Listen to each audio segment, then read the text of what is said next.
Since the former Soviet Union launched the Sputnik 1 in 1957, A new moon is in the sky. more than 10,000 objects have been sent into space. And liftoff of Delta II. 10,000 is actually a relatively small number compared with what's to come. Go USA! Beginning in 2019, SpaceX has been using the Falcon 9 to put satellites into orbit for a global internet. There we go, as they make their way off. It has now launched nearly 1,000. The plan is to put at least 12,000 Starlink satellites into orbit, and the U.S. Federal Communications Commission, the FCC, has given the green light for up to 42,000. They will soon have some company, as Amazon has plans to offer a competing service dubbed Project Kuiper, leading Elon Musk to call the online retailer's founder, Jeff Bezos, a copycat. The billionaire entrepreneurs have the same game plan. They want to beam high-speed satellite internet to remote and rural places on Earth. Amazon has a lot of catching up to do. It hasn't launched any satellites, but it does have the means to get them there. It just so happens that Bezos has another company, Blue Origin.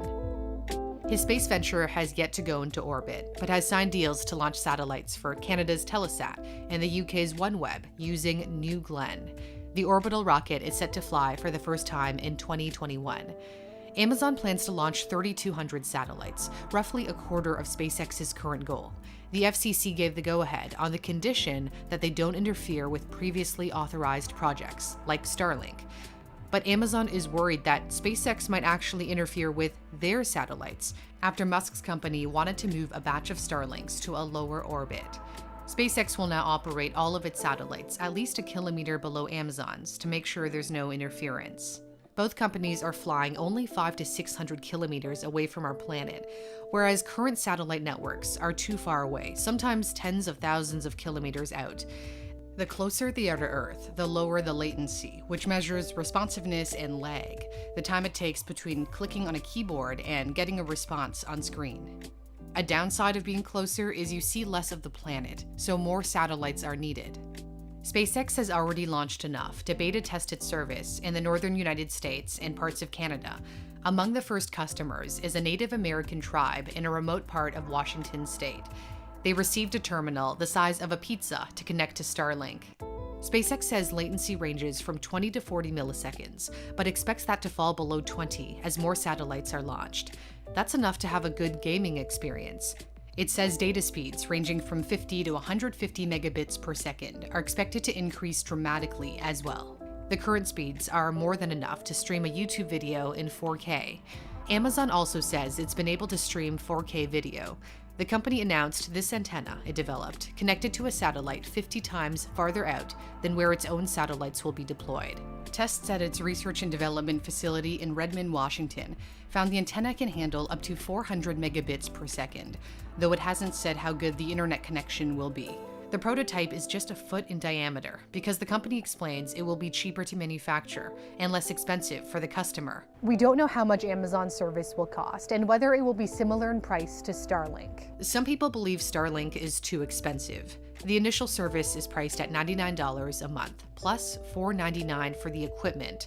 Musk has said the most difficult technical challenge is bringing the price of the satellite dish down. SpaceX does hope to attract customers globally.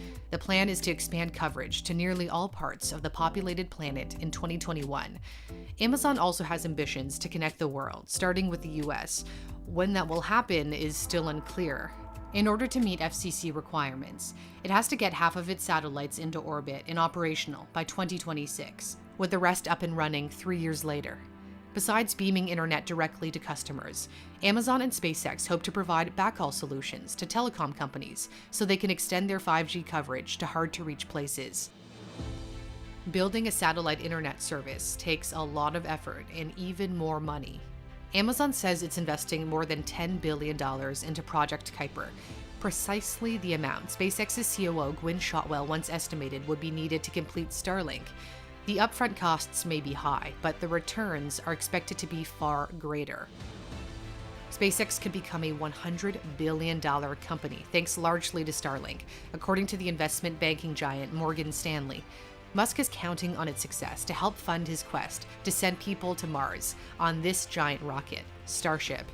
As for Amazon, Kuiper could further expand Amazon's worldwide customer base. The service could be bundled as part of a package under the Amazon umbrella. Amazon Web Services already offers computing and storage to clients like Netflix, so the new internet could help move the data.